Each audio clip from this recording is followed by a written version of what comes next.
Hi, and welcome to the Ask Sue show. Hope everybody is all okay. We've got a couple of issues at the moment. I think it must be down to the rainy weather. I have got literally not good internet at the moment, so we've got a few little issues going on, and we're just trying to sort it for Amanda to call in as well. We're doing a BSL show today. As a lot of you will know, we have had loads of issues over the BSL. I have literally, as you know, almost been in tears over Lennox, and we had the Lennox show going on with Belfast City Council. That was an absolute nightmare, as you can remember. It was, well, absolutely unbelievable what they put us through. And the family and obviously Lennox did get killed that day. We'd actually got somebody to go over to Ireland that day and literally did a report from there. And literally while we had actually got a reporter over there, they literally, as the report was in the building, they were literally putting Lennox down. A very sad day that day, and one I will never forget as far as the show goes. Absolutely unbelievable. Now, we're just trying to get Amanda to get in. Let me just see if we can get her in on another way. Just trying to sort out all the technologies and trying to run everything at the same time. Hey? Ask Sue, yeah. I need to ask Sue myself, except I am Sue.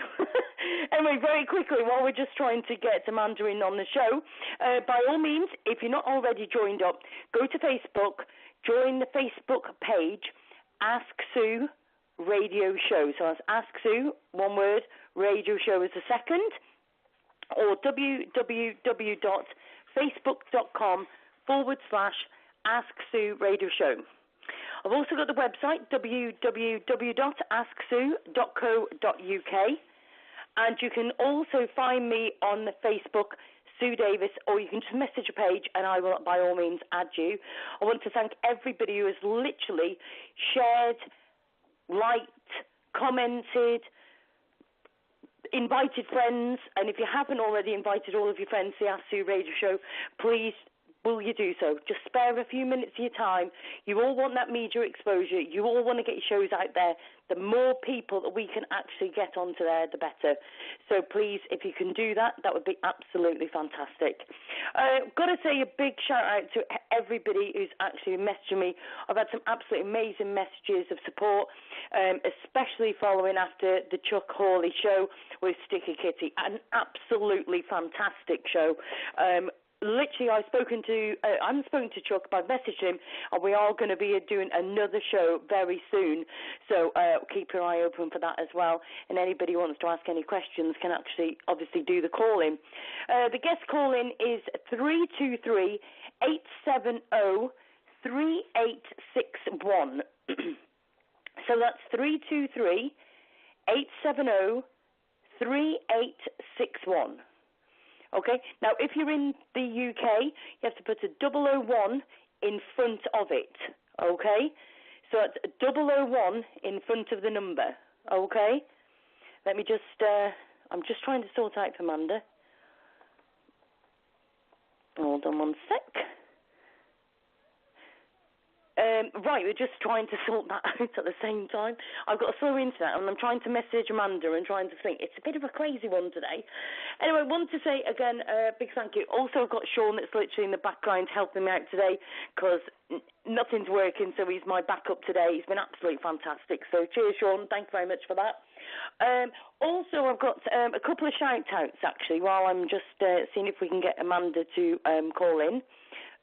Let me just think. If anybody's got any shout-outs you want to do, actually, by all means, give us a message now, and I will literally send that for you as well. A big shout-out to Margaret, David in Fareham, Leanne in Southsea, Kerry Gall in Buckland, Max in Southampton, Geraldine in Belfast, and they'll all be listening. So a big hi to all of you. Hope you're sharing and caring. Hope you're sharing the page. Ask Sue Radio Show is literally the page you need on Facebook. So I'm just literally waiting now for Amanda to come in. Now, obviously, there's a lot of Facebook pages literally on BSL. There is quite a few. I've got to say, they are working so hard behind the scenes, literally to make a difference, okay? Now, the other guy we're going to be having on soon as well is Jim Cosby. Big hello to Jim Cosby. We've had him in a show quite a few times, as you know, and he's been amazing. He's going to come on again another day. He's working at the moment, told me he's on quite a few different things at the moment, so he's literally sorting that. So he said he will be in the show. Wanted to say a big hi to everybody, and obviously will be coming to talk to us about the BSL and literally telling us what we can do to help things as well. Also, we're going to be talking, one second, we're literally going to be talking also about Doodles Law on the BSL. Let me have a quick shout out about that, because they are literally working so hard behind the scenes, and I know Amanda wanted to literally bring this on as well. So let me just have a quick read while we're trying to get Amanda on. Hold on a minute. It's just loaded up. Now, Doodles Law. They have got certain guidelines, do you know what I mean? So they are literally running through a law at the moment.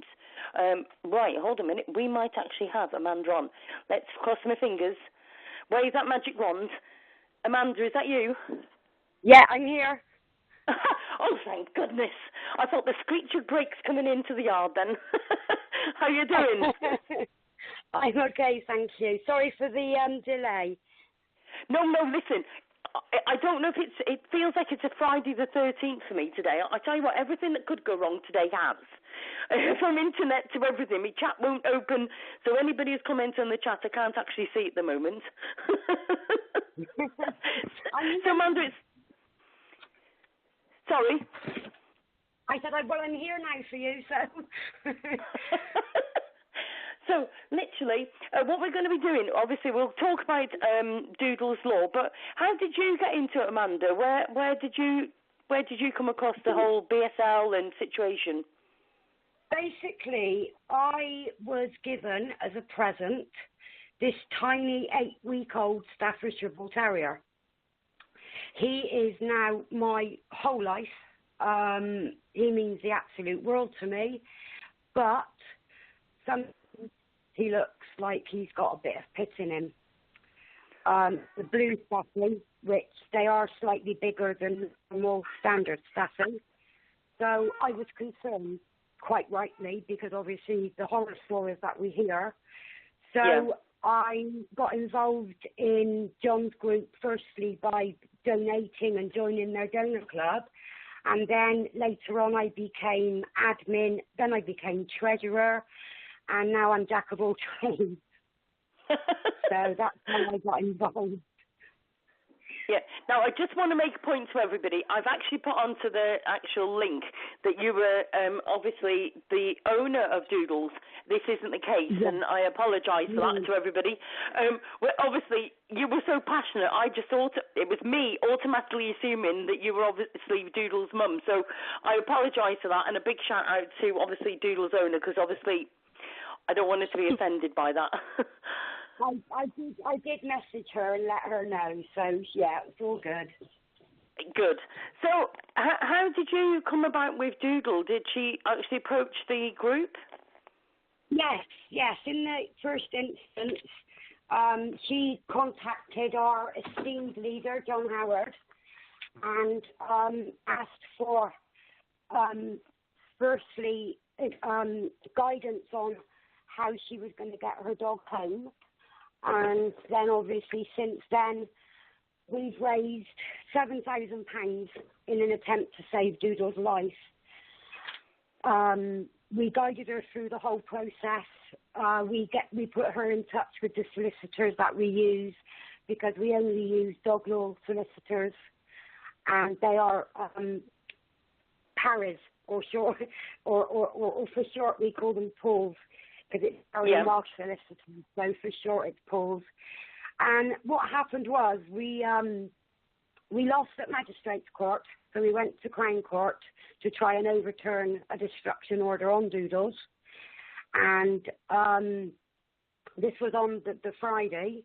And then on the same day, the solicitors contacted the court and the police directly to put them on notice that we're going to be taking Doodles' case to JR, which is judicial review. On the Saturday morning, they unlawfully put Doodles to sleep. That's almost another Lennox case in itself, isn't it? Yes. That's terrible. Now, let's just go back a bit first. So let's just talk about Doodle. What does Doodle look like? You know, what's the, you know, obviously there might be a few people on that's not seen him before. Yeah, a simple Staffordshire Bull Terrier. A very much loved family member. They actually have Doodle's mum. They bred Doodles. They still got his mum Roxy now. Right. And he's just a simple, common Staffordshire Bull Terrier. See, so what happened on that day for them to actually come along and seize him? What happened? Has he done something? Was it, you know, how did it work? What happened? Unfortunately, what happened was there was a child from the neighbourhood who's well known to cause trouble and be a bit of a nightmare. Doodles was in his garden, the child was in the back alley, and the child was jumping in and out the garden, startling Doodles, and Doodles snapped at the child.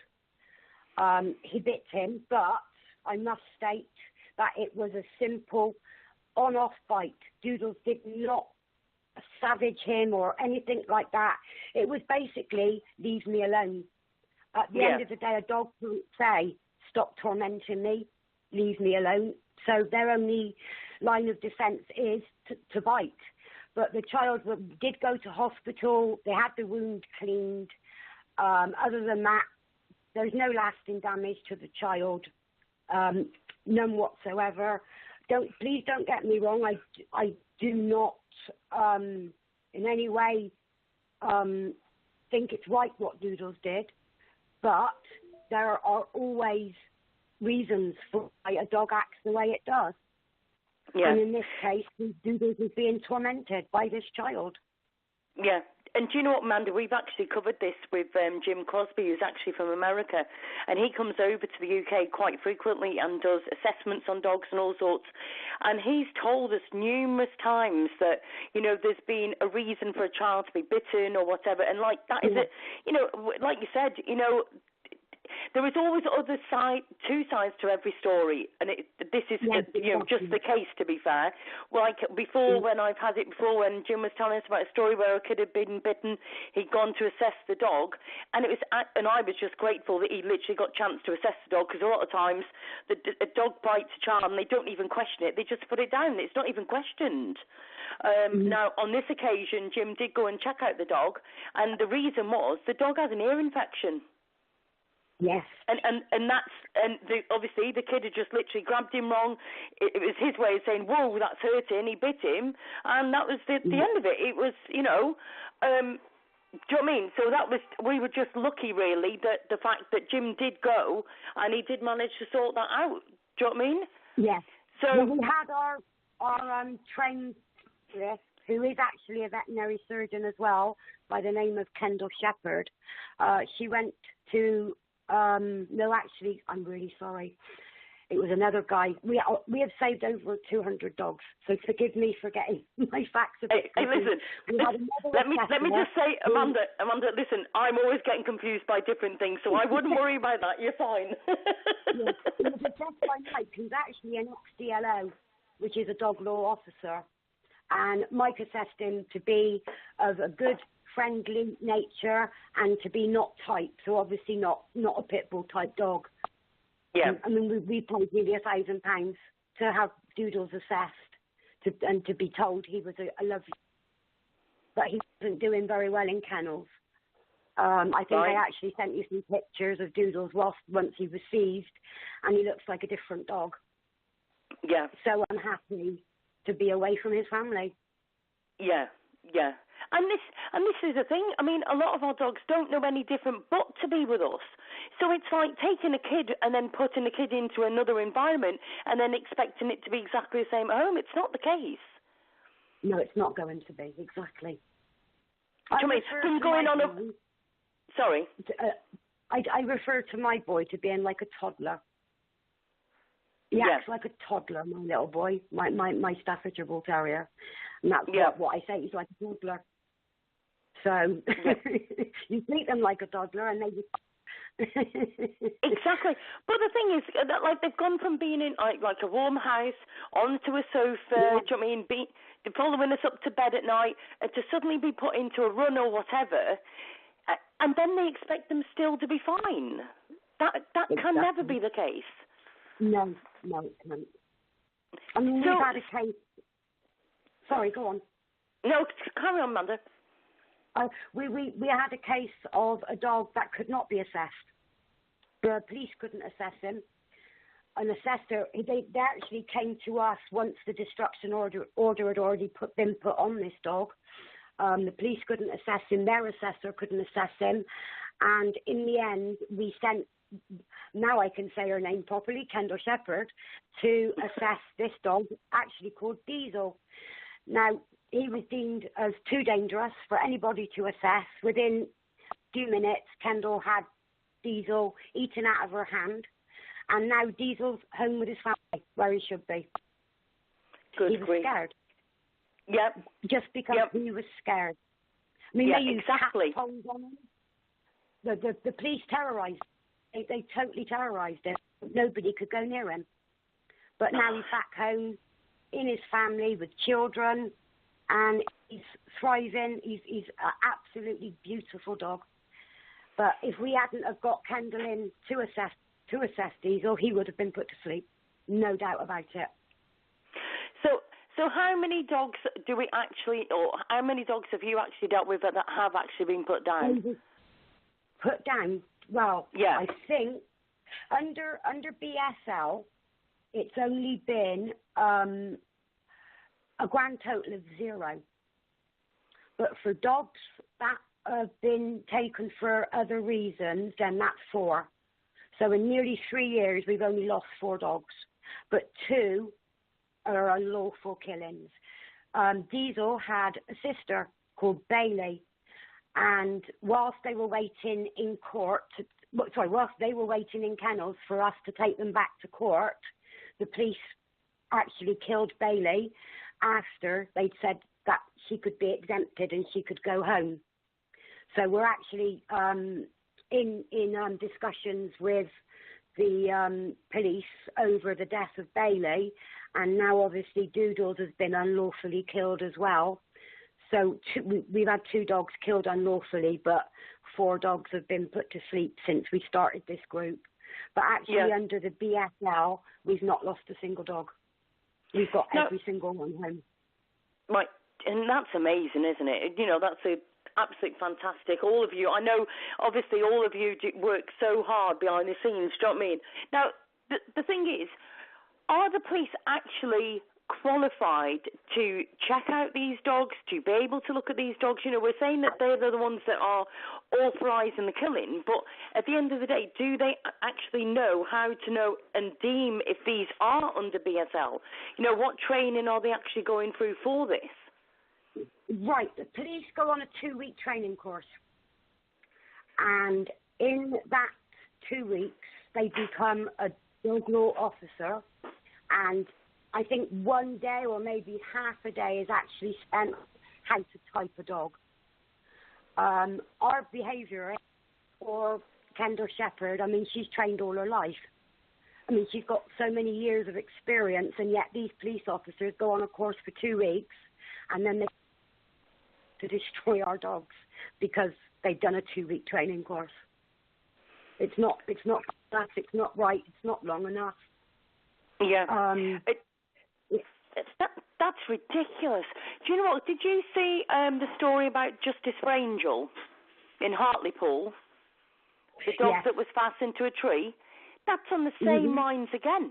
They actually had, and I drove all the way to Hartlepool with my young daughter, and we actually went to the memorial, and we actually did an interview, and they were telling me like where they were stood and what they could see and everything. It was quite an emotional day, to be fair, and I'll never forget that day as long as I live. Like, after hearing their voices, seeing the tears, and this was like, however long after, it was quite emotional. But what got me was I was told that there was no dog warden on at the weekend, and the guys that were at the tip, who were doing it at the local tip, they were the ones that were covering the dog warden, and they came and they were also discussing with the police and everything what they were going to do. And the police, just let me tell you, were not near the actual dog when they shot it.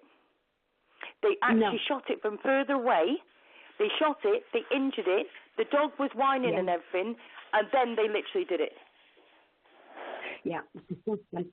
Absolutely disgusting. If they'd have got a trained behaviourist there, they could have settled that dog and calmed that dog down within 5 minutes, and that dog would now be alive. The police, they have, our biggest issue is the police treat our dogs as evidence. They do not treat them as sentient beings. And this is why they're not a DNA sample that you can stick in a drawer. They are sentient beings, and they need to be handled in such a manner by people that know what they're doing. And the police don't. Exactly. Yep, exactly. And do you know what? We have seen this so many times. And how on earth can anybody be trained for 2 weeks? Yes, exactly. That is crazy. Now the other thing is, if we've got dog wardens that are trained into what they do, why is it that they're not involved in this as well? They're not trained to assess a dog. No, but the thing is, but my question is, why can we not do it where the dog wardens are actually trained? If we've got, they're saying already that the police have not got enough time for other things, right?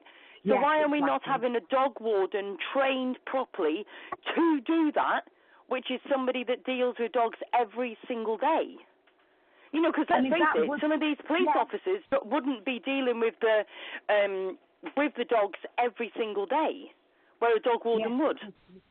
Yes, I mean it is a good idea. I mean we've as you're aware, we've created Doodles Law, and the thing is you have to be realistic when you create something like this. You have to be realistic, but what we need to do is ensure that each seized dog is assessed in accordance to an objective and clearly set out test, and that the test results are adhered to, which they're not done. The thing is, the typing of a dog can be so subjective. One DLO could say, "Oh, that dog's type," and then another DLO will come along and say, "Oh, that dog's not type." Where is there any possible I don't even know the word I'm looking for, but there's just no consistency. That's consistency. There's no consistency whatsoever. Yeah, exactly. It's subjective. They use a tape measure to assess a dog, to decide whether or not a dog is type. And the breed standard that our English dogs are assessed by is an American Pit Bull Terrier, which we don't have in this country. So we do not understand. I mean, things need to change. They really do. Things really need to change. I mean, we want to see BSL abolished, but obviously, whilst they're still doing their investigations into the effectiveness of the Dangerous Dogs Act, we want to introduce Doodles Law to protect owners and to protect the dogs until we can get BSL repelled in its current form. Exactly. So do you want to go through Doodles Law? What Doodles Law? Where who put this together, and where do you want to go with it, and what can people do to help you with it? Right, I put Doodles Law together with the help of some very, very lovely people who understood what I was trying to create. I had help from Grace, who's a solicitor, but not a dog law solicitor. I had help from our solicitors that we use, and also Kendall Shepherd. I had some input from her. So basically, Doodles Law, I've already given you the first point, which is to ensure that each dog is assessed. At the moment, the police do not ever provide evidence of the tests unless they're challenged, and this evidence must be made available. It's not a big secret. There's no like confidentiality issues here that the police can hide these tests away. All aspects of seizure must now be open and transparent. Also, we're asking that the dogs are assessed within 3 days of seizure. I mean, the police are seizing dogs and taking 2 weeks to assess them. And like, they could say after 2 weeks, oh, that dog's not tight, we're going to send it home. But that dog's now suffered for 2 weeks in kennel. Yeah. Away but from its family, away from everything. Yeah, and a lot can change. I mean, I'm thinking I used to have Miracle, my Rottie. Now, if she was away from me, she'd be pining. So 2 weeks is way too long to assess a dog when it has actually been away from its owner. Yeah. Surely to goodness, at least the next day or something. Do you know what I mean? It's not about days. Surely that should be the next day. Yeah, it should well be. I mean, this is why we're saying within 3 days. And then if a dog is found not tight, it should be returned to its owner the very next day, or that day even. They're holding these dogs too long. But also what we've got a problem with the law as it stands at the moment, when a dog's seized, the ownership does not pass to the police but remains with the owner. At the moment, the police try and say it's their animal, it's their dog, the dog's under their care. So veterinary records and everything like that on the dog whilst it's held in kennels, the owners never get to see, which is wrong, because obviously how can there be any consistency in the care of their dog when they don't know if it's had any illnesses whilst it's been in kennels, etc. I mean, it's just wrong. The only person that can change the ownership of a dog is the court. And the police go around acting as if they're their dogs. Also, this is done more so for the owners of the dogs. Welfare reports must be provided on a weekly basis. I mean, we've had owners of dogs that have been seized for a year and they've never had an update or a welfare report on their dog, which the DDA says there should be. So that set out in BSL, these dogs should have welfare reports given to their owners, and it's not done. But also, this isn't just about dogs. It's about public accountability. Procedures are in place for a reason as a check and balance against abuse. Clarity and consistency are the hallmarks of any good legislation. In its current form, as I've already said, breed-specific legislation is totally and utterly failed. And as taxpayers, we do not permit public funds to be spent in such a futile and nonsensical manner. We also, this is why I created Doodles Law.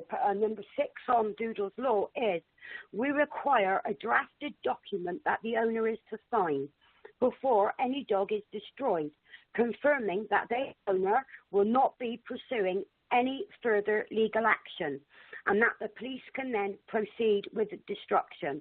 All veterinary establishments must be made aware of this and refuse to destroy any dog without the proper signed consent. Doodles was destroyed without the prior knowledge or consent of his owner. The 21-day allowance was not given. They ignored the notice given to not harm Doodles as they were taking the case to JR. The police state they have the authority to do this when they do not. This will stop any more unlawful deaths of dogs under the care of the police. This is a very important part of Doodles Law. Next goes on that all police forces must follow the strict guidelines. They must all be consistent in their dealings with any seized dog.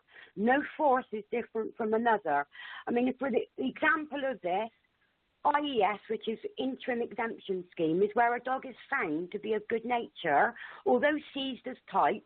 The dog then has to be neutered, muzzled, in public, on a lead, and has to be insured. But that dog can then be at home with his owners until the case goes to court for the dog to be exempted. Now, the Met Police do not allow IES. Why?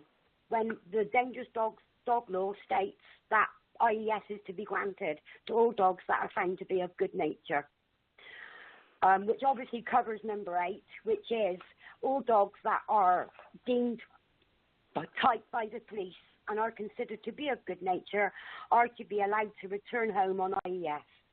I mean, it's a much kinder, it's a much cheaper alternative than kenneling these dogs. I mean, tomorrow we've got a dog that is in court. He's been seized for 2 years. Sorry, she's been seized for 2 years. Her name's Roxy. She's a beautiful white Staffordshire Bull Terrier, and she's been in police kennels for 2 years, and we have been fighting to save this dog's life. And she's a perfectly natured dog. She should have been allowed home on IES. Not allowed. And yet there's nothing to say this dog is a dangerous dog. She's not. And she's not a banned breed. She's a Staffordshire Bull Terrier.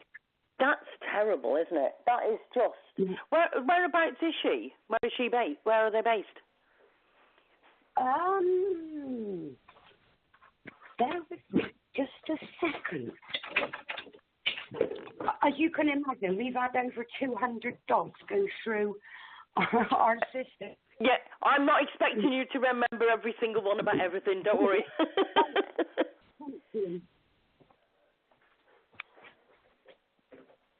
Did you get that is Kent. Sorry? Hello? Kent is Hello? Kent Police. Kent Police, I'm right, here. right. Yes, Kent, yeah. Good grief.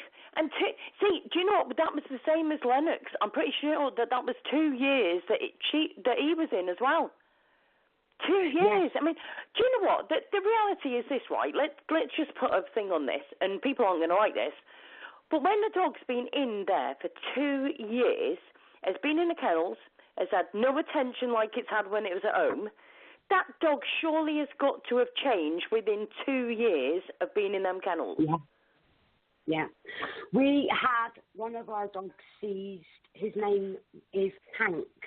Hank was not seized for very long. Very lucky one. Lives close to us, so we were able to assist. We didn't appeal type, so we were able to get him home very quickly. He has now got serious issues. He doesn't like men anywhere near him. He doesn't like being touched. He has panic attacks. He's a totally changed dog. Kenneling these dogs is so cruel, it's so unfair, and it's so unnecessary. So please don't get me wrong. If my dog was to savage a child, I would be the first one to take my dog to be destroyed. But these dogs have done nothing wrong. Yeah, but do you know what? The other thing is, you know, they're so quick to say, oh, it's a pit bull type or it's A type, right?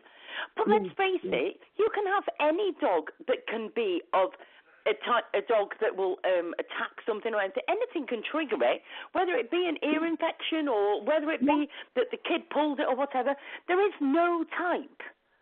Do you know what I mean? A Labrador, I've had Labradors, I've had a Rottie, I've had things.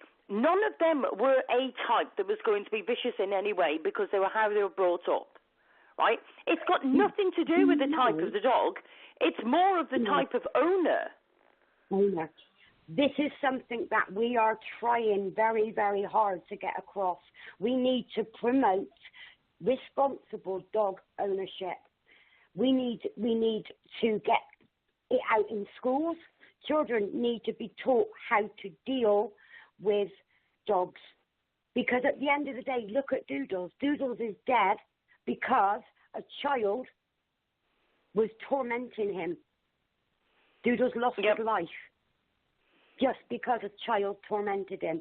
Also, responsible dog dog owners, always get your dog neutered or spayed. Always have your dog microchipped, which is law now, and keep that microchip details up to date. Yeah. Get your dog insured, £25 a year with the Dog's Trust. That's nothing. 2 packets of cigarettes, if you like.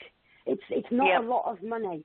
And also socialisation, early socialisation of your young dog or puppy. Then they do not become dog aggressive when they're out because they've been properly socialised. I mean, there are methods that can be put in place to promote responsible dog ownership. At the end of the day, our opinion always will be. It's always the other end of the lead. It's how a dog is treated, trained, brought up. That is the factor. No dog is born bad. Yep. No Do you know dog what, Amanda? is born bad. I brought Miracle into the show quite a few times in the sense of how I've described things and I've gone through stuff, right? I literally got Miracle at 14 weeks old. She weighed under 4 kilos in weight. She was literally a bag of bones. I took her to the vet and they checked her over and he said, I'll see you in a couple of days. I said, right, okay. So no sooner as I was putting it towards the food, towards the dish, by the time the spoon got to the dish, she'd ate it. That's how hungry she was. When I actually gone to the house, the young girl was almost on drugs, and she must have been on drugs because her eyes were going back her head, and the woman's attitude was, well, you're having it for free anyway, right? I'd never had a rotty before. Anyway, 2 days later, I went in with my beautiful girl who was then following me around like as if I was God's gift. And literally, literally, the most beautiful dog you ever wish to meet. I took her into the vets, and the vet went, oh, my God. And I went, what? And he went, I wasn't expecting to see that. I went, what are you on about? And he went, I wasn't expecting to see her following you. And I went, why? Why would you say that? And he went, Sue, she was dying. She said all her main organs were actually going. Now, that dog was the most beautiful, faithful dog you ever wish to meet. She died in my living room, literally a foot from where I'm sat right now. She ended up having cancer in her teats, right? And she was the most faithful dog you ever wish to meet. I've got kids. I had 2 Labrador Crosser Collies. They were pups of my brother's dogs. And I had my Rottweiler as well. Those dogs respected my kids. My kids respected those dogs. If my dogs did something that I thought was wrong to my kids, they got told, and exactly the same the other way round. It was a mutual respect. My dogs have never bit my kids. My dogs have always protected my kids, and my kids will always protect my dogs. Now, how on earth can anybody judge a breed when you've got a Labrador Crosser, a Collie, and also a Rottweiler, and they're all the same? Yeah, exactly. And I said... Yeah, and I can remember walking Miracle one day, and this woman said, oh, I don't like them. Anyway, I had my ramp pants on, I grant you, and I literally turned to Mum and I said, do you know what? I said, there's a much worse breed than that. She went, oh, is there? And I went, yeah, the human race itself. I said, if you knew the story about her, you wouldn't be so quick to judge. Yeah, exactly.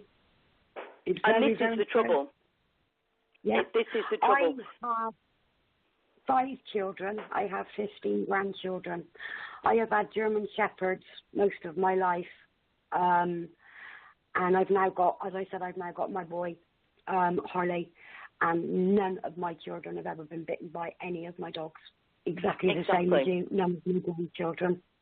They respect our animals as they should be respected and treated as proper sentient beings. And not something to kick or punch or pull or anything like that. I mean, if children are taught in schools how to treat animals properly, you would see a drastic drop in the amount of child dog bites. You really would, because it's ignorant. Yeah, but do you know what, Amanda? Don't you think that it's how society has changed? I mean, okay, we'll go off the dog thing for a minute. Just think about how the kids are treating the police nowadays, how the kids are treating the teachers nowadays, how they speak to them and everything. I would never even dream of speaking to people like that. No. Right? So if they haven't got no respect for other people, then how on earth are we going to expect them to have respect for dogs, cats, whatever? I mean, some of the videos that I've seen, I mean, there was one girl the other day, I'm sure it was in Blackpool somewhere, but she'd got this cat, and she got it on the bed, and she threw it up against the wall. Do you know what? I hope she's listening, because I'll tell you right now, if ever I caught up with her, I'd smash her up against a wall, and trust me, she wouldn't be getting back up again. You know, right. And this is the mentality of it all. So how on earth? They really think it's funny. There has to be tougher laws. There has to be tougher laws. Yeah, well, this is the thing. Yeah, exactly. And the thing is, what do they get for that? Nothing. Nothing. But if a dog goes and does something to somebody else, a dog goes and bites a kid or an adult or whatever, instant put down. So what are we doing wrong here? Do you know what I mean? But then we've got a police officer who can go along and he can judge just by what he thinks of size of a head of a dog or a certain breed. He can judge just by looking on a 2-week course. How can that be right? It's not. It's really not right. We do need to have much stricter laws concerning animal abuse. We really do. But the thing is, as well, is the courts and the police need to follow through with these actions. If somebody throws an animal against a wall, they should be in prison. It shouldn't be, oh, it's funny, or put on Facebook for everybody to laugh at. I mean, it's wrong. And that person should be arrested and charged with animal abuse. And they should go to prison. We have the laws, so we need to use them. But I think the trouble is, the law is a joke. Let's face it, about anything nowadays. How on earth does a paedophile end up getting let out on a tag and, like, say, a thief gets put in prison, yet we can have somebody that abuses animals, thinks it's funny, and they get away with it, and they might have a £100 fine and a £70 thing to the owner and things like this. And then we've got all this stuff going on behind the scenes as well, and we're expecting a law to work. It doesn't work. There's nothing to scare anybody. There is nothing to scare anybody. You can go and do whatever you want nowadays, and if you go on good behaviour in prison, you're going to come out. There's nothing to stop anything. And that's not just about the BSL law, that's about everything, isn't it? Everything. Yeah, everything. Well, we live in a society now where nobody's scared of the consequences of their actions, and it's just so wrong. Yeah, exactly. Exactly. So let's just say that right now, and let me just tell everybody, if anybody comes to get my dog, trust me, it ain't going anywhere. Let's just put that out there first. But also, so let's just say that I get a knock on the door right now, and I've got the police wanting to come into my house to come and seize my dog. What do I have to do? First of all, ask if they have a warrant. If they haven't got a warrant, bye-bye. You're not coming in my house. Okay. Let them go and get a warrant. Because then they haven't got right of lawful entry unless they've got a warrant to seize your dog. So if they come back with a warrant, obviously the best thing to do is stay calm and be... Well, that's me done for already. I know it would be like the pot calling the kettle black, I know. But stay calm. Some of the DLOs out there are actually very, very decent. There are a few really good ones out there. But if you're going to get angry and abusive, they're just going to say, look, we're not interested. They're going to take the dog and you're not going to get any joy. Yeah. Basically, contact us. As soon as your dog contact us, we are BSL Victim Support. You can find us on Facebook. You can find us on Twitter. You can find us on Instagram. We're everywhere. We will then obviously give you the needed or required information, because until the police have actually typed your dog, there's not a lot that you can do. You have to wait for the police to decide whether they're going to type the dog and keep it, or it's not type and return it home to you. A horrible waiting time. Then what we do, we contact our solicitors and let them know that we've got a new case. And then as soon as we know whether the dog's coming home or it's going to stay, we then pay to open a case file with the solicitor, and then we put the owner in touch with the solicitor. A lot of the cases are done via the civil route, so it's not legal aidable, which is where we come in. To take one dog to court is about £1,500. To have a dog assessed, it's £1,500. And then obviously, if it went to magistrate's court and then was deemed type and they were ordering the dog's destruction, we then obviously go to Crown Court, which is another £1,800 plus barrister fees. But we do have 2 barristers that do a lot of pro bono work for us who are fantastic. They've helped us enormously. But we basically guide the owners of the dogs through the process, and we're there at the end of the phone 24/7. We fundraise to raise the much-needed funds. We have monthly auctions. We do fundraising via raffles, scratch cards, appeals, and also we've got a donors club. We also have merchandise that we sell. Right. Which is like our own branded merchandise, like bandanas for the dogs and that. But it's about £3,000 per case to get these dogs home. And it's a horrid, horrid business. And my heart goes out to any owner of a seized dog, because I wouldn't want to be without my boy for 1 minute, let alone 1 day, let alone any longer. So, I mean, my heart breaks.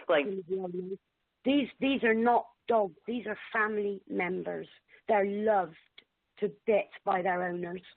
And, I mean, staffers are such needy dogs anyway. And this is why they're so easily trained. But because all they want to do is please their owners. But they are such a loving breed. And they need you. They're very, very needy. And that's why they don't do well in kennels. Yeah. They really don't do well in kennels. And it's wrong. It's so wrong. So, but let me just say to everybody, what we'll do is we'll actually get all of the information that Andrea's telling us at the moment. We'll literally get it all put onto our page after. We'll get Andrea to post some things on there as well, so that we're literally anything. But if anybody's actually listening to this show literally in months to come and you're actually struggling, something's gone off or whatever, by all means, message the page, Ask Sue Radio Show, and we will literally put you straight in touch with them. Okay, so, you know, the contact will carry on way after the show. So if anybody's listening to this and you've literally just had your dog seized or whatever, the best thing to do, I think the first things we need to say is, one, literally make sure you stay calm, and secondly, get in touch with the right people straight away. Yes. Have you got actually an email at all, Amanda, that anybody can get in touch with you? Yes, we have. It's actually BSL VSUK@yahoo.com. Right, sorted. We'll get that put on the page as well. So how many cases are you actually dealing with at the moment? Obviously, you're doing Doodles Law anyway, but how many cases are you actually dealing with at the moment? We've got 15 live cases. 15? Yeah. God, going on at the moment, yeah. And one of those is a double. So it's 16 dogs. One of the cases is 2 dogs. They seized 2 dogs from the same house. So it's actually, we've got about 16 seized dogs at the moment that we're dealing with. Good grief. Are you able to discuss any of them, or is it? It's a bit dicey to discuss any of the cases in detail before they go to court. Okay. We don't want to obviously risk any of these dogs absolutely. coming home. Let me just say to you that, Amanda, that any dogs that, you're needing some, anything you need sharing or whatever, by all means share it to us, the Ask Sue Radio Show. We'll gladly share it straight on the page for you. And obviously we'll definitely be doing follow-up shows with this, because there is so many, and I've got to say that over Facebook, there is so many different BSL groups, and I've got to say to all of you, every single one of you that are doing you're making such a huge difference. And if I can literally be like the umbrella for all of you to be able to speak out and be that media exposure, then I'll gladly sit here all day long, because there's just too many going. And like that Lennox, I mean, I'll be perfectly honest, before I heard about Lennox, I didn't even know about BSL. A lot of people don't. It's to us, it's like, oh my God, because, but I didn't know about it before I got my dog. I didn't know anything about BSL. I didn't have a clue. But we always try and say education. Yeah. Ignorance. We're all ignorant. We just need to be educated. We need to get the word out there. We really do, and promote responsible dog ownership. So, like, if the police come, your dog's neutered, it's chipped, it's insured, you're going to be able to have your dog home on IES if it's good-natured. It will stop them seizing so many dogs. But because they're not neutered and because they're not spayed, they'll seize them.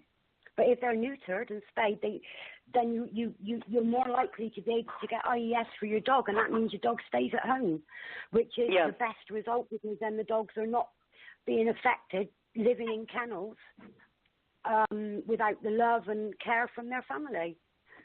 Yeah, definitely. How old is the actual BSL law then?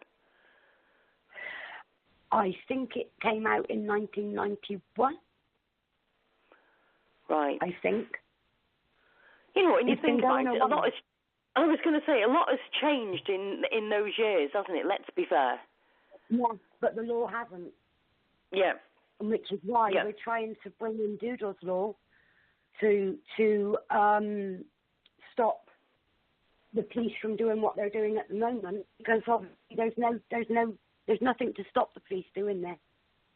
But they state that once they're seized, the dogs belong to the police, but they don't. The ownership remains with the owner of the dog. And the police have unlawfully killed too many dogs. And it's got to stop. We've got to stop them. But Doodles Law is now sat in the hands of my MP Kerry McCarthy, who is actually on the Committee for the Rural Affairs, which covers BSL and the DDA. She's an ardent supporter. She doesn't like BSL, and she's fighting to change it. And she's also the first MP to introduce the law to make dogs sentient beings in the UK. But as far as I understand, whilst we're still a member of Europe, that law will not be introduced. But as soon as we leave, then that law can then be introduced to the country, and then that will stop the police treating seized dogs as evidence, and they will have to treat them as sentient beings. So that will then change in favour of the dogs, and the way the dogs are handled, it will change, because they no longer treat them as a DNA sample. They've got to be treated as sentient beings. But Kerry McCarthy is the MP that's done all that. So she's very much on our side. Yeah. Just to let everybody know, I did actually email Kerry as well. I didn't hear anything back off Kerry, but we will get her on a following show as well. Because it's nice to hear that somebody like her is literally backing up everything. Do you know what I mean? So it's... It's lovely for me that my MP is actually on the committee. Yes. And he helps out with trying to get BSL redone so it's more current, and it stops the police murdering innocent dogs. Yeah, exactly. The other thing I want to ask is, so if my dog's actually been seized and it's took in, and it's in there for a year or how long, how often are we actually allowed to go and see it? You're never allowed to go and see it. Not once. At all? You're not allowed. At all. See, how can that be right? It's you not know, just that on its own, right? Let's have a thing of this, right? So, you know, even if we're waiting for the court case or whatever, and it's been in there for a year, so you're telling me I wouldn't see my dog for a whole year, and then they'll say, oh, by the way, we made a mistake. So I haven't seen my dog for a whole year. You then want to hand it back to me, but my dog hasn't seen me for a whole year. It's criminal. It's absolutely criminal. The thing is, a dog's lifespan is maybe on average 14 years for some breeds, less for others. You're taking like 7 years for each year a dog sees. You're taking 7 years of a dog's life. Yep. It's just there's no. You know what? And let's step it up another one. Imagine you've got an elderly lady, or not. Actually, I'll take that back. Not even elderly lady or gentleman, even ourselves, right?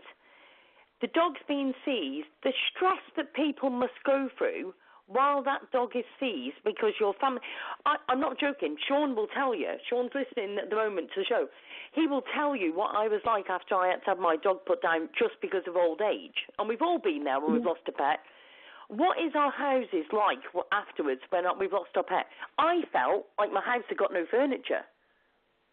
It was so empty. I felt like my living room floor had expanded. I felt like my kitchen was wider. Do you know what I mean? So the stress that people must be under, knowing that their dog is in a kennel and they can't get to it to see it, they can't try and save it. It's like having kids and not being able to save them from falling. Yes, totally. It's correct. This is part of the sentient being, because at the moment the police do not class dogs as a sentient being. So they don't have to worry about the dog's welfare. Whereas if it's classed as a sentient being, then they have to be there for the dog's welfare. It's so wrong. I cannot express how wrong it is. I mean, Doodles' mum, she would tell you herself she would have given in if it wasn't for me and John, because she just could not have fought to save his life on her own. Not in no way am I blowing our own trumpet or anything like that here, but the owners. They're just at a loss. They don't know how to feel. They don't know how to think. They just miss their family members so much. And the tears that I've heard from our owners. I mean, it's the thought of losing my boy. Cry. Yep. Do you know what? I can remember, like, the day that Miracle, literally, I had actually been away the one day. I'd had a day in Shropshire. I literally had a phone call from my daughter saying, Mum, Miracle's not well. I said, right, what's up with her? She didn't want to get up out of the bed, Mum, or anything. She didn't want to move. I said, right, just leave her there. Just leave her. I'll be home shortly. Give me an hour, a couple of hours, I'll be home. I walked in the house. My dog looked at me, and I went, Chris, we're losing her. And he goes, what do you mean we're losing her? I went, she ain't right. I said, I don't know what it is. I've literally picked her up. I rang my mate up, who's literally a Rottweiler breeder, actually, has been for years and years. Anything you want to know about Rottie, she knows them all.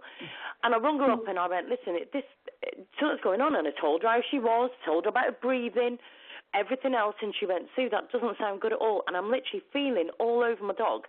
And then I found this, like, lump in her teats. And do you know what? I literally lost her within 24 hours.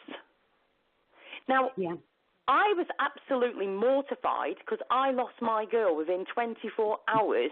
But to be fair, it was an illness I wasn't ready for, but still an illness. How on earth do these poor owners deal with that, knowing that they maybe haven't seen their dog for a year or whatever, or even 6 months, or even a month, 2 months, whatever the time it may be, to suddenly lose it or have the dog back and feel like they don't know it anymore? To be honest, John, our esteemed leader, had his dog Buddy seized. And Buddy was in kennels for 9 months. And the day Buddy came home, it was like Buddy had never been away. But Buddy's a very special boy. Not all dogs come home so luckily. But most of them do recognise their owner and their home straight away. But I just think, because of the fact that you don't know what's happened in those kennels because you've not been able to see them, how are we going to know? That they must have welfare reports on their dogs. Yeah.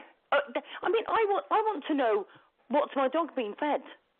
How has it been looked after? I want to know that it's been vet checked every so many weeks or months or whatever. Do you know what I mean? Exactly, yeah. Who's looking after that dog? Is the person trained to look after that dog? The police normally keep them in police certified kennels, but we've had some horror stories of some of the kennels that the police house the seized dogs in. They have to have certain conditions. It's like a seized dog must have kennel cough vaccination. One of our dogs has come home with kennel cough, so obviously never had its vaccination. Oh my gosh. There's nothing in place to make the police look after our dogs properly when they're seized. There's no checks and balances.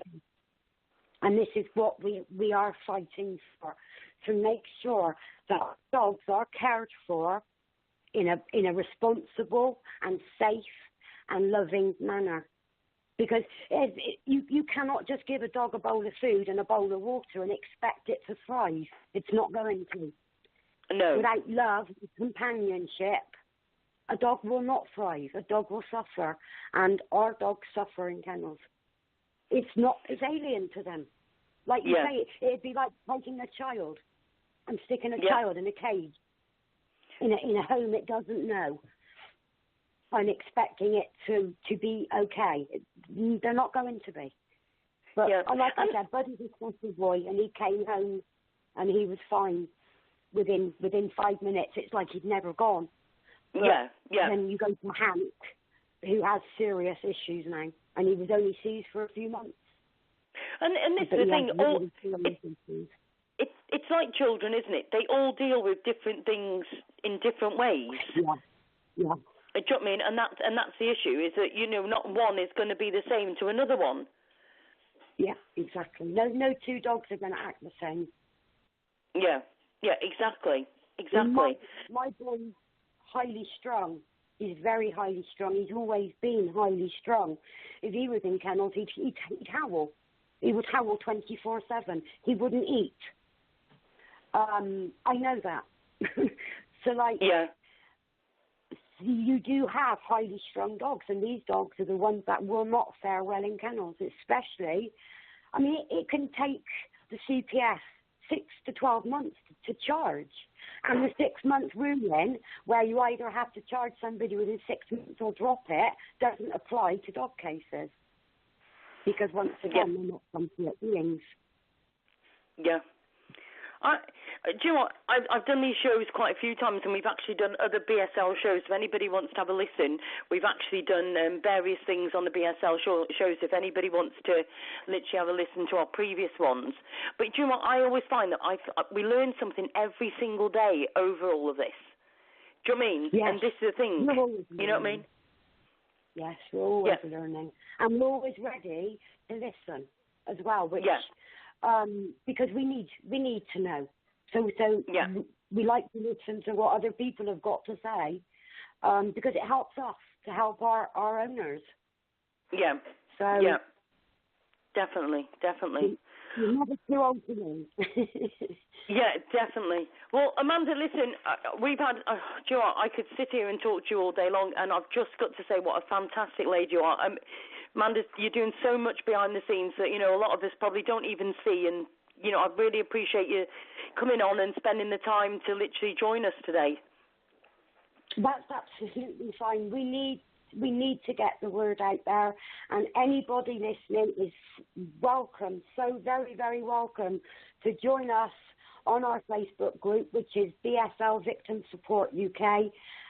We absolutely love new members, and we support our owners.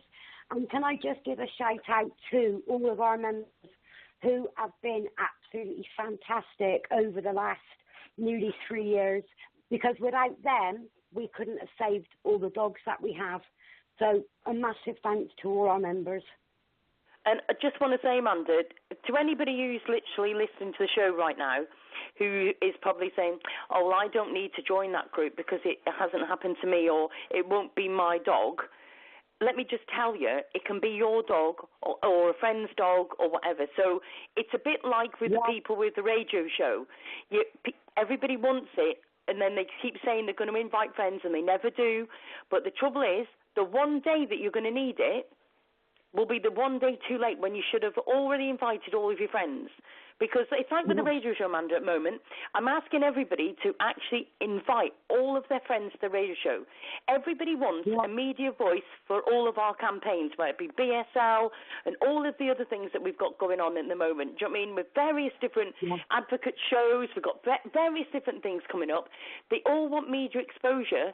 But do you know what? We can't get that media exposure out there if we don't get everybody joining up to our groups. So for anybody who's listening to the show, join the radio show page and also join the BSL group.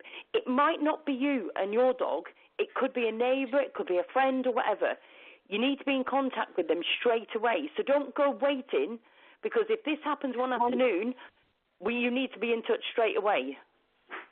And also, what I must add is never, ever sign anything that the police give you. Never, ever sign, because if you sign a document that the police give you, they will put your dog to sleep either that day or the next day. So never, ever sign anything. Contact us or any BSL support group, and we will help you in any way that we can. I mean, we've even paid for dogs to be neutered. We've paid for exemption fees. We've paid for even the insurance for one owner, because she couldn't afford the £25 to insure her dog. So we even paid for that. We're out there. We will help you get your dog home. So just contact one of the BSL groups. We will help you. But obviously ours is, as I said, BSL Victim Support UK, and our esteemed leader is John Howard, who's actually been through the process, so he knows better than anybody to advise new owners of seized dogs. He's a fantastic person. I really take my hat off to him. I really do. He's very compassionate and very loving, and he just wants to help people, because he had no help when he was trying to fight for his dog. Exactly. And he just wants people to know that he's there for them if their dogs get seized. So, he's a fantastic person. Well, Amanda, listen, thank you very much again for coming on and spending time with us and going through. And Amanda, we'll be getting you back on the show again, because obviously we're going to do some follow-up shows, and obviously want to keep up with how you're going on with Doodles Law as well. No problem. I will be here. Anything to get the word out there, to help. Brilliant. To help. Okay. Thank you very much, Amanda. Thank you. Cheers, love. Thank you very much. Cheers. Bye-bye. Okay, bye. Bye. Hi, I think we'd better have a quick break. Yes, that means me just putting the kettle on very quickly and having a quick drink. Just to say to everybody, join up with the Ask Sue radio show page. We've also got the links on there for the YouTube, because we upload all of our shows onto YouTube. So if you want to listen to any of the BSL law things afterwards, by all means, we've got shows on BSL and various different subjects that we've covered already, and we've got other shows coming up. So please join us with that. Also, we've got a donate button now. You can actually donate to the show, because at the moment we're trying to get the Facebook pages out there, and the only way we can do this is by actually paying for the advertisement on Facebook. Now, we've actually had people that have been listening saying, oh, can we donate something or whatever? This money does not go into our pockets. This is about getting your voice out there and us being able to get the radio show out there, and we have to pay for the advertising of the shows and everything to get them past the Facebook security. You know what I mean by that. So please, if you can donate anything, £1 or whatever, anything is grateful. I'm really grateful for. But what we want to start doing is trying to put £20 on each show so that we can literally get it out there and reach thousands rather than we've literally building it up really well, but we want to double that at least. So by all means, that's Ask Sue Radio Show. That's the page. And have a look on YouTube. We've got the links all on there and everything. So by all means, join us with that. So I'll just literally have a quick tune. And then we will be back shortly as we've got another guest to come on the show. Thank you very much. I'll speak to you shortly.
Hi, and welcome back to the Sue Show. Hope everybody's all okay.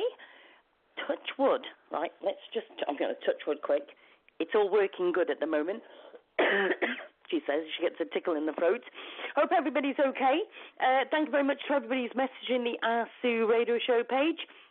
I'm glad you're all enjoying it. Just to let you know, can you hear the little pather in her feet? Can you hear it? I've actually got my dog and my daughter's dog at the moment, so if you can hear that running around, it's the dogs. They're playing and they think it's hilarious. They've got no respect for the show at all, you know. It's terrible. No respect. Them cute eyes. You can't shout too much, can you, to be fair? Anyway, with no further ado, let me just say a big thank you to Amanda, who has literally just been the last hour talking about BSL. A lot of people have been affected by this, and I know literally when we did the Lennox show, that was a huge show for us. You can actually find that on YouTube. Just type in Ask Sue Lennox show. You'll probably find it, to be fair. And it literally, it knocked us all for six, I can honestly tell you. And we've actually done a lot of changes since. Now, I'm going to bring Grace in on the show, who will literally, hopefully, hi, is that Grace? Yes, it is. Hello. Hi, Grace. How are you doing? You okay? I'm good, thank you. Good.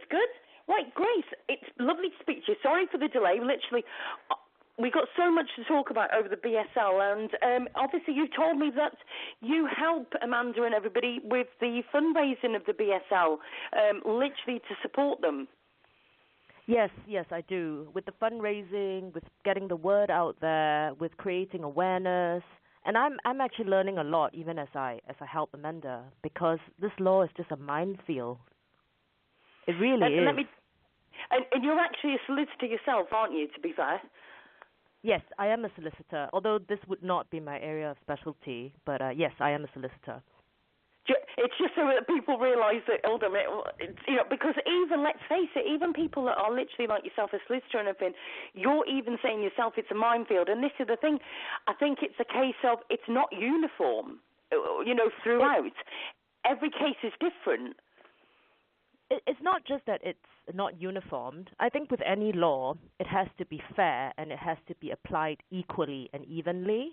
That's the whole tenet of having the law in the first place, right? So that there is certainty. But in this law, there is no consistency in how it is applied. It gives too much discretion to the dog law officer in charge.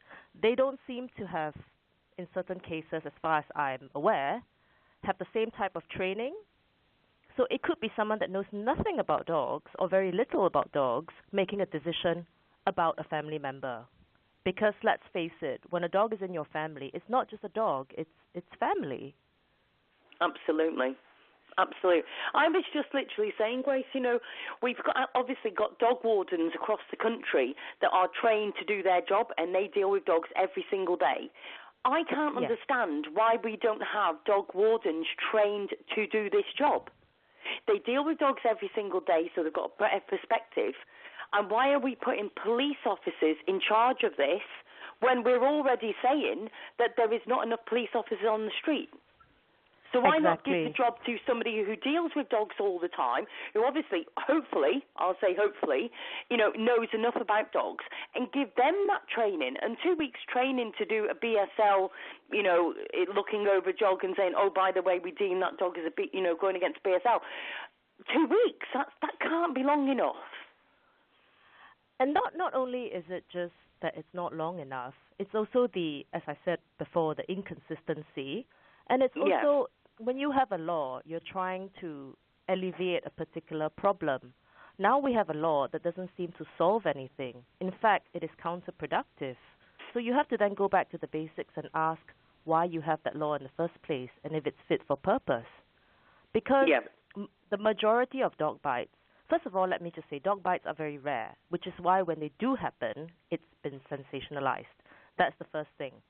Secondly, most of the dog bites that have occurred, they were not by the dogs that are on that list in the first place. So what you have is other dangerous, well, I say the word dangerous, but I mean dangerous in inverted commas, dangerous dogs not being on that list, and then not being dealt with, and then you have a household pet that hasn't done anything being put to sleep. So how is that solving the problem? It's not. So what's the point of having a law, using the money of the taxpayers, using resources of the state to do something that does not solve the problem? And that's where we are right now. And also, exactly. It leads on to a second issue, which I think will have a wider point. I mean, I think before the break you had said that you had said something about the law being inconsistent after talking with Amanda. But I want, and saying that it's not just about your dog, but it could be a neighbor's dog, it could be a friend's dog. But I would like to actually go one step further and expand on that. Because it's not just someone's dog, it's also the wider issue of potential abuse. If a law is unclear and not uniformly applied with people who are not professionally trained or do not have the requisite knowledge, the law can actually be abused.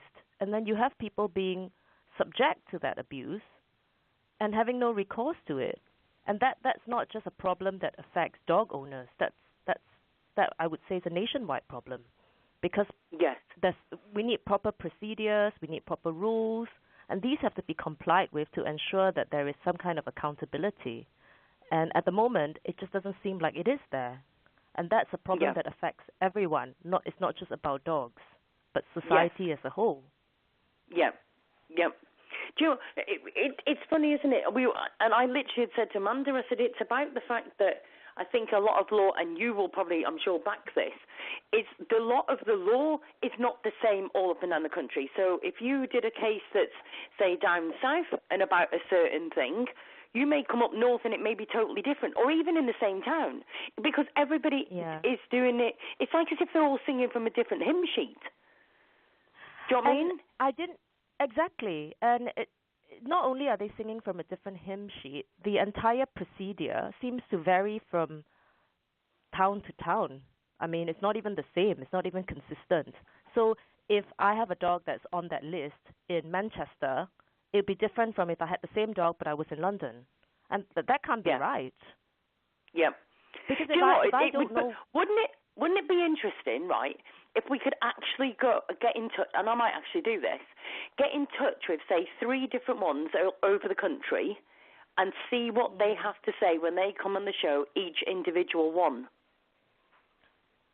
Yeah, I think it's a good idea, because at this point, I think we don't have enough data as well to come to an accurate representation of how the issues are being dealt with. They're very ad hoc, piecemeal, which then lends itself to, first of all, not enough awareness that this law even exists. That's the first thing. So lots of people get caught out and they're in shock because in the first place, they didn't even know that their dog was on the list. That's the first thing. And then secondly, they feel isolated because this is not something that's widely publicized. And then not everyone will have the resources or the presence of mind to go and Google it and find someone like Amanda who will be able to help you. So you have lots of people just feeling isolated. And a lot of times we have to remember that these dogs may be owned by people who are very vulnerable. The dog may literally be their only friend. And you're going to take that away from them because of something that's on a list. And that's not right. Yeah. And do you know what, Grace? And this is what I said to Amanda. I said that there's a bigger picture here, because the other part I want to know is, what is the actual emotional stress that these people must be going through? Because I've literally had my pup only a few months, right? I lost my dogs and I've got my pup, right? She's part of the house now, spoiled little madam, to be fair. But my thing is this, right? So, you know, imagine my dog gets taken off me and she's part of the family, and I'm not allowed to go and see her.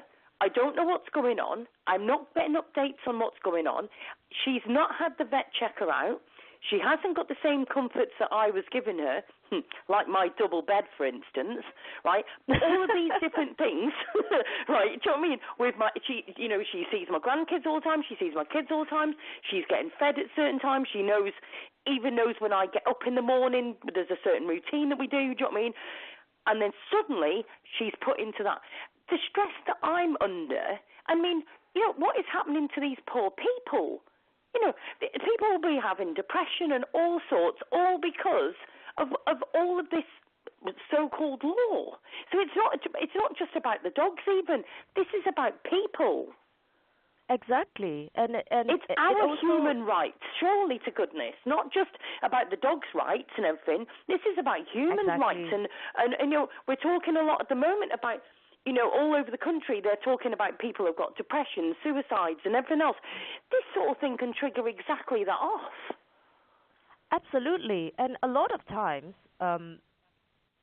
for people that have these issues, this dog is literally their only friend. And you would take that off them over something the dog hasn't even done anything. It's just some kind of breed specification that is, in the first place, utter rubbish, in my opinion, because it's done by measurements. What happens if you just have a really fat dog? Yeah. It's just ridiculous. Exactly. Exactly. Yeah. So I mean, coming from a larger viewpoint, away from the dog, is the human right issue that you've said, and also that it affects a lot of vulnerable people. But also, I mean, the wider issue is that we have procedures in place for everything. And that's the whole point, is to prevent abuse and to ensure that any tax money that is being used to fund these things, there's accountability. And where you have, for example, in the Doodles case, there have been certain areas where I understand that there have been procedures that have not been complied with, and it seems to me that is an area that we really need to look at, because when things are not consistent, that procedure can be abused, and there's no accountability for that, and we don't want to establish that kind of precedent in anything that's funded by public money. Exactly. Yeah, exactly. And also, we don't want can I just say to everybody, we're not against the police at this time. We're against the law that's been put out there. Before everybody goes, well, it's always about the police, whatever. This isn't about the police. This is just a way that it's being dealt with. Because I will put on the show right now, if this gets sent to Kent Police or any police station that is dealing with BSL laws, I welcome you.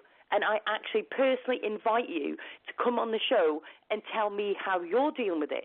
Maybe the police are pulling their hair out as well. Maybe there is dog owners within the police force that really don't agree with it either. Maybe they see flaws from their side. Do you know what I mean? And maybe they're trying to fight in their own sense, but obviously that's their paid job. Do you know what I mean? So, maybe we need to ask them to come onto the show as well and put their side across, and maybe they can help us to change the law. Maybe they want to do that. I've actually spoken sort of with friends who are in the police force. Some of them are not even aware that this law exists. I didn't until I knew. Yeah, I didn't until the Lennox situation came out in Belfast when I did the show. So it's just a question of a lack of awareness, a lack of uniformed publicity, a lack of knowledge as to what someone else might be doing on the same thing. It seemed to me like a law that was rushed through, and then without any proper procedures or thoughts being put into it and being put in place, and then now they're just applying it ad hoc as it comes on, and that's not the foundation of any good law, really. Exactly. So the question is, why do we still... Sorry. No, carry on. So the question, I think, from a wider perspective that should really concern every single person, dog owner or not, is this. All of this is being funded by your tax money. Do you want your tax money being spent on this? First of all, it's counterproductive. Second of all, it's unfair. And third of all, no one seems to know about this. So I think from a wider view, whether or not you're a dog lover, it does concern you. Yeah, definitely. It's a much bigger picture, isn't it, than BSL, let's face it. It's a much bigger picture. Yeah. So you've obviously been doing the fundraising and everything. Amanda was just going through figures of how much it actually costs for people. They've just gone through all of this. They've just had their dog seized and everything, and then all of a sudden, bang! Oh, by the way, you've got to find 1,500 quid for that, 1,500 quid for this. In total, it could be up to £7,000. People haven't got that sort of money. Exactly, and at short notice as well. I mean, you have to pay for your lawyers, first of all. You've got to pay for your dog assessment. And all of these, they add up. And you would want to pay it because you want to get your dog home. And that's what Amanda and John really do. We fundraise and we donate items. I'm actually part of a group called the Crafty Arc, which is a group of ladies on Facebook that we make crafts, handmade stuff, and at least 25% will be donated to an animal cause or charity within the UK. So I'm part of that, and I've made BSL Victim Support the beneficiary for the stuff that I make. And I understand from Amanda that I think last month I managed to raise about 100, and this month we'll see. So it's not a lot, but every little helps. So we do fundraising in that way, direct shout-outs, making products, fun auctions, and raffle prizes. I've also created a candle in memory of Doodles, which is a scent that I think epitomizes Doodles, and that is 100% of the proceeds for anyone who orders that candle goes directly to BSL Victim Support. Right. So you can look on their website. You can look at the BSL Support website and have a look at the Doodles candle. Right. Well, what I'll do is we try to be creative as well. Yeah, we try to be creative as well to get people to be engaged rather than, please donate funds. Yeah, we do that as well. And the thing is, we all have, do you know what, I've got to say, I was just about to say, right, everybody's got their own thing they're good at. I mean, I'm not being funny, but knitting and all that, anything crafty thing, I'm not really a big crafty thing, right? That's why I do a radio show. But I have just literally had a message of Universal Psychic Readings, who's listening to the show, and they have said, I would like to donate a tarot card reading. If they auction it, I will read for the highest bidder. Oh, that's a fantastic idea. I'm down for that. I'll speak to Amanda. If they could, maybe private message Amanda, maybe? Yeah, I'll literally get that sent over to Amanda after the show. So, Universal Psychic Reading, so thank you for that. I'm actually going to go online and bid for that. Well, maybe we can do it where we could actually have so many, or we could have a couple that we could do as well. Maybe we can sort that out after. Definitely. Yes, please. That's a fantastic idea. Yeah, see stuff like that to get people engaged, to get more traffic on the website, and to get people to be interested in what we're doing, and get attention, get people's attention. I've just had a really good idea. Why don't we have a radio show that's actually an auction? So we can literally have the group. I'll literally advertise that this is the group. We'll let people know that the show is going to be the auction, and we can put the items on the group as they come up, and we can auction them over the radio. What a fantastic idea. So we could link a group up to the radio.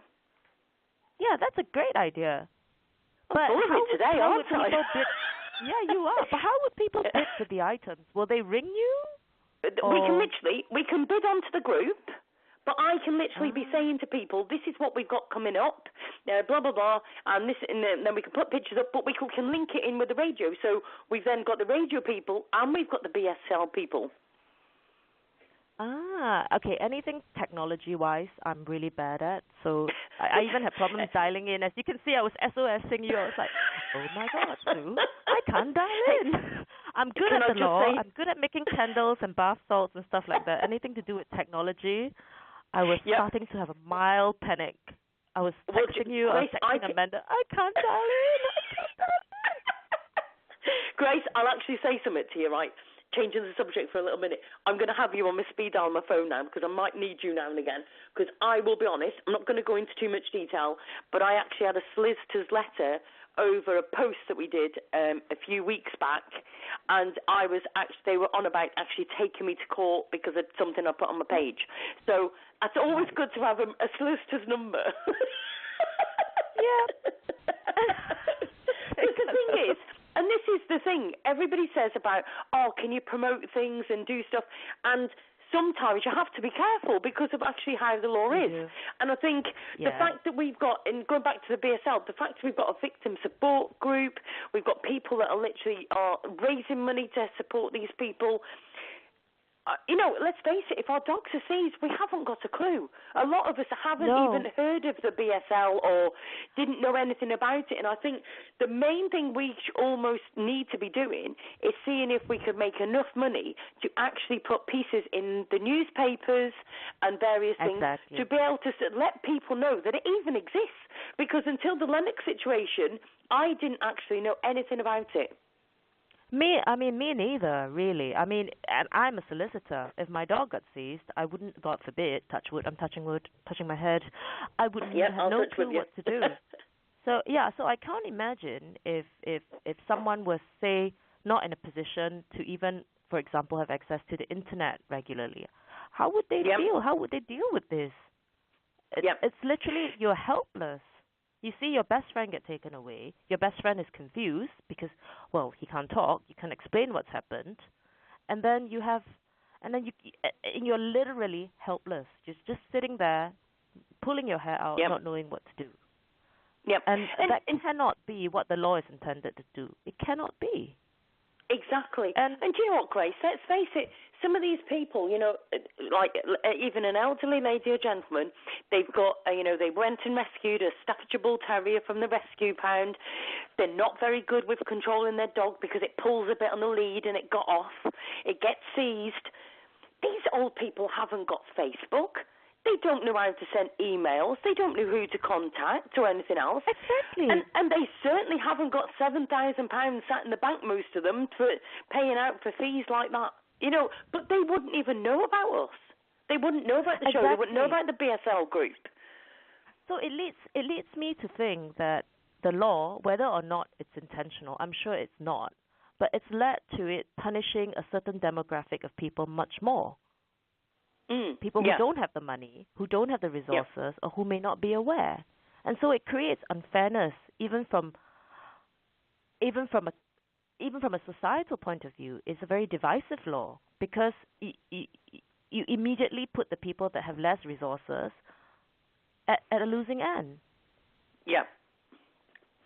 So I'm actually going to do, I think I might actually do a poll on the Ask Sue radio show page, actually, and literally put on there, do you actually know the law with regard to the BSL? And see how many people actually, until today maybe, if they've heard the show, but how many actually knew about it? I think we'll be surprised at the results of how little people would actually know about it. Or maybe I'm just ignorant. I don't know.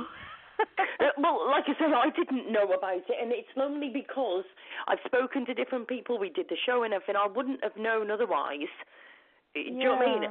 And I think there's a lot of people out there that just honestly do not know. And also, am I right in saying it is not just Staffordshire Bull Terriers like breed that actually get hit by the BSL either, is there? I think that I don't know the exact measurements and the specifications, but I do know that they have a list of sort of statistics of what the breed should look like, in inverted commas, and then any dog that they get, they apply these tests to it, and it could be that you just have a very large Staffy. Yeah. And that gets seized. And then sometimes when the dog that wasn't aggressive to begin with gets seized, it gets very confused, and then ends up changing its personality because of the seizure. What recourse is there? Can you then take the police to task for having changed the personality of your dog? Yep. See, there's all of this aftercare as well. When your dog is wrongfully seized, okay, great, it gets returned to you. But the story doesn't end there. What if the dog is traumatized and as a result, its personality has changed? You've got a different pet now. And then what? Is there recourse?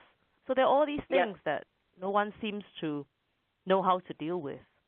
So the point was the law was just rushed through without any thought to the after effects even.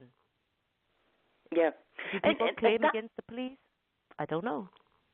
Exactly, and that's exactly what I said to Amanda. I mean, if your dog literally goes in and it's in for a certain amount of time, how do you know that dog's going to be exactly the same when it comes out? Because you don't know what has happened in that kennel. So let me be quite frank. Not everybody is a dog lover. Not everybody knows how to treat a dog. Nobody knows your dog better than yourself.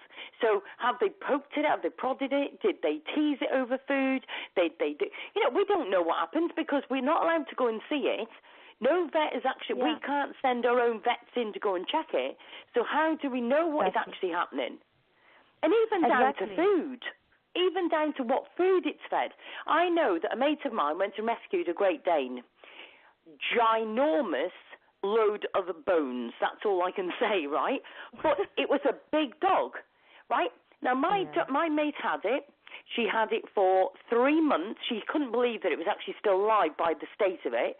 Anyway, she started feeding it on, raw food and literally eating good quality dog food and everything, right?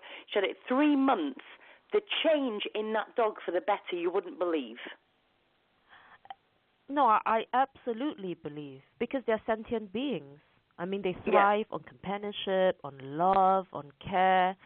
So, I mean, look, it's anyone's prerogative not to like animals, but in my opinion, if you don't like animals, there's something wrong with you, but that's just me. But snap, like that.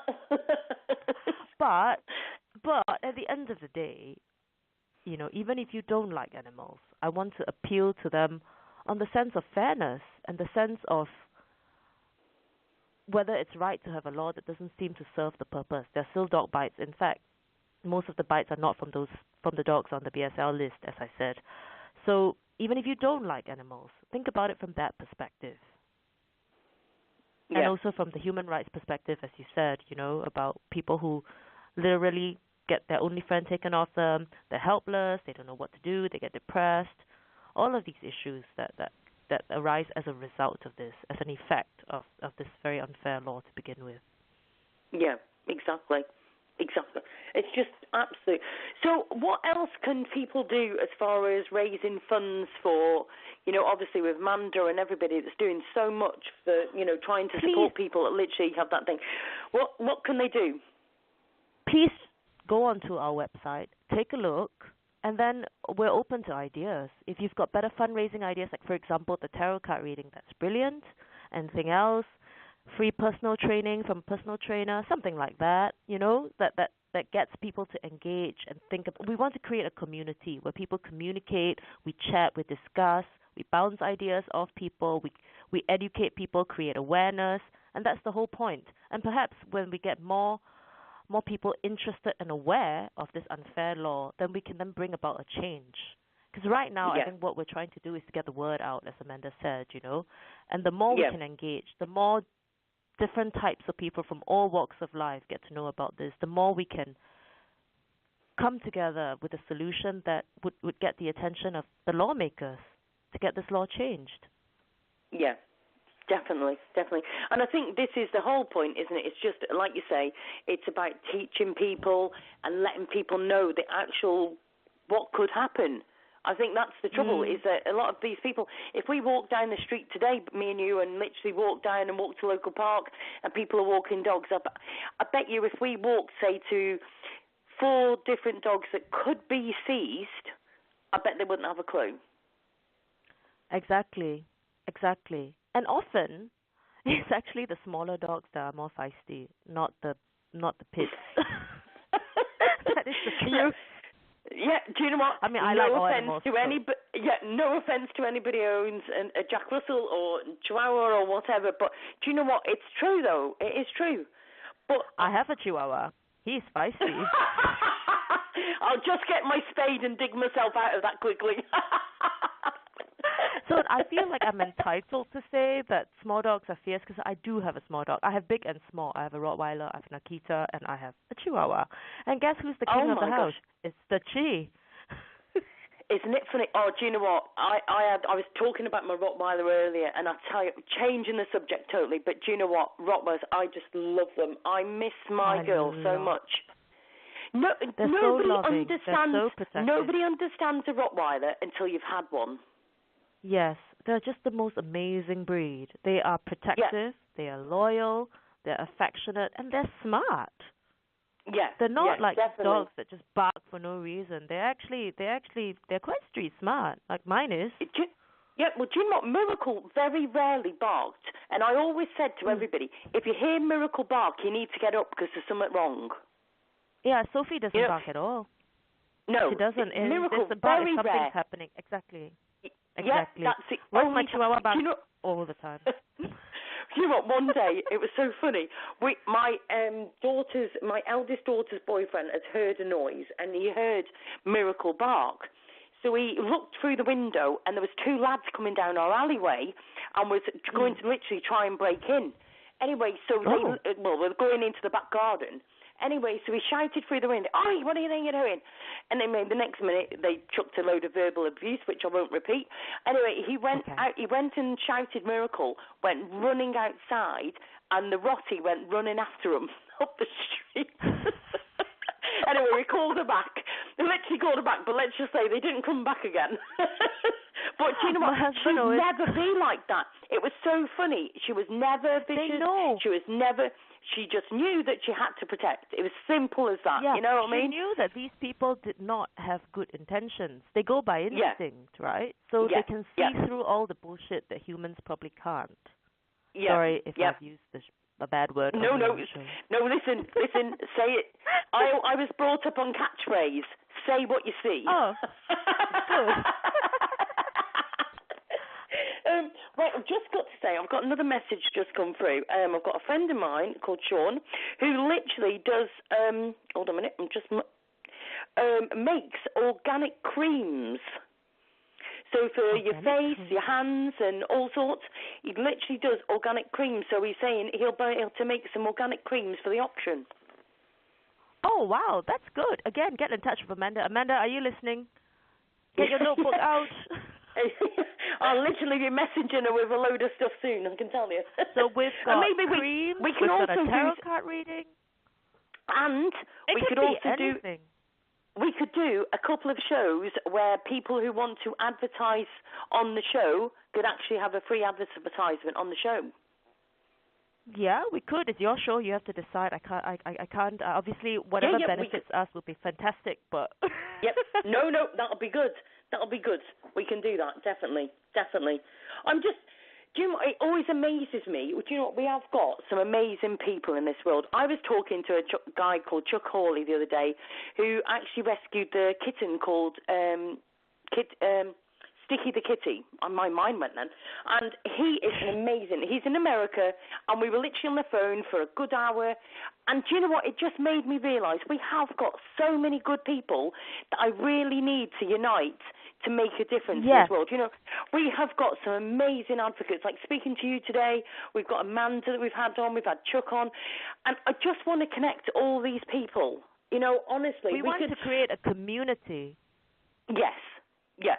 And I really want to be the voice for everybody, because I've got to say that everybody keeps telling me that the radios, the TVs, the celebrities won't push these things out. There is some celebrities, to be fair, but we need to get them on the show, and we need to start getting the show out there, because I really want to be the voice for all of these amazing people that are doing so much behind the scenes. You know, like, if it wasn't for the show, I wouldn't have heard about Amanda before. And the things that they are doing behind the scenes, and yourself, you know, we wouldn't have heard about these otherwise. And it's fantastic that you get to know so many different perspectives as well from this, and so many interesting people, so many interesting things. You learn something new every day. Like, I've learned about the radio show now. Although I'm trying to donate to the show, but I can't find the link. So can you send me the link after this? We'll actually put the link on the RC Radio Show page, but I'll actually personally send that to you on the messenger as well. And anybody else who wants it, please, by all means, just message the page and we'll literally send you the link back. But it's literally because at the moment it has to be idiot-proof, okay? It has to be idiot-proof. Like, I'm a very good lawyer. I need to say that in case anyone thinks I'm an absolute ditz. I'm a very good lawyer. So I'm just not good at technology, and I'm not good at maths. Apart from that, I'm brilliant. Well, okay, let's do you a quick advertisement. So what do you, as a very good solicitor then, what do you do? What do you cover? I'm actually a finance lawyer, and I mean, I won't advertise my services on this because it's completely not relevant. But what I will do a shout-out on is, of course, the BSL Victim Support group page and the work that Amanda and John do, but also on the Crafty Arc on Facebook, CRAFTYARK, which is a group of all of us getting together to make craft, and at least 25% or more is donated to an animal cause or rescue in the UK. fantastic. That's brilliant, isn't it? Absolutely fantastic. I'm trying to think of different things and who I know now on Facebook that could donate this, that, and the other. So watch this space. And if anybody's listening to the show and you think, actually, I can donate or I can do something, literally we can put on the auction or anything you can suggest, by all means message our Sue Radio Show page, and we'll obviously send it to Grace and to Amanda, and we'll get everybody working together and get everybody united. And maybe Sue, can I Grace... ask? Yeah? No, go on. Sorry, I'm really... Yeah. It's fine. I was just going to say to you, I've got an idea. If you want to donate to the show, we'll get it so your solicitors can sponsor one of our shows. Okay? I don't understand. So what I'll do is, on another show, I'll actually mention your solicitors and promote your solicitors and what you do. Yeah, okay? Don't worry about that. It's completely not relevant. This is like I keep two sides of my life separate. What were you going to say? I was going to say, how did you get onto the radio, and how did you promote, what's your story? Right, well, what happened was I've got a mouth, I can talk for England, as obviously all of you can see. I literally started, I actually met Sean and John, and I'm into this, all the psychic. I promote psychics and all sorts, right? And we've done a lot of, I've interviewed Derek Acora, I interviewed Colin Fry before he passed away, and various different ones. And so I did that. I've actually got a psychic show in Blackpool, because I'm in Blackpool, and we've got a psychic show on the 23rd of May, quick mention. And also, I've literally done that. So my first ever show that I did was with Colin Fry, but then I just got the buzz out of it. I love the fact that I can actually get the word out there and make a difference. I actually had an animal shelter shut down in America. I've never been to America, and I had an animal shelter shut down in America. We did a radio show on it. I had people in America helping me out, and we had and what it was, she was actually killing the dogs with a third of the euthanization drug, and it was taking them 2 hours to die. And I got the videos and the pictures of claw marks in a freezer, and I got sent them, and my Facebook page, not my RC Radio Show, but another page, made it to American news, and they were wanting to know who was running the page. And I said to my other admins, don't tell them. And they said, why? And I went, because it's not about me. This is about the story.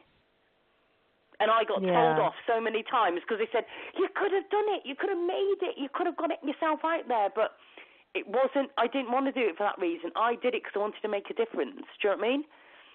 Yes. So, but my inspiration absolutely. is Ellen DeGeneres. To be honest, right. She is my idol. I think she's amazing. Just imagine, I literally have got a website, and it made 30 countries, right? Just little old me literally hit 30 countries with my radio show, right? AskSue.co.uk. I think to myself, imagine if I could be like Ellen DeGeneres.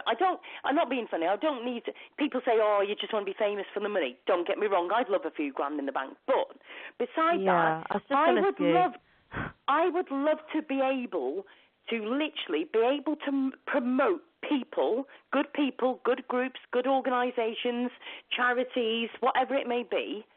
But imagine me being able to say to the BSL group, right, come on the show.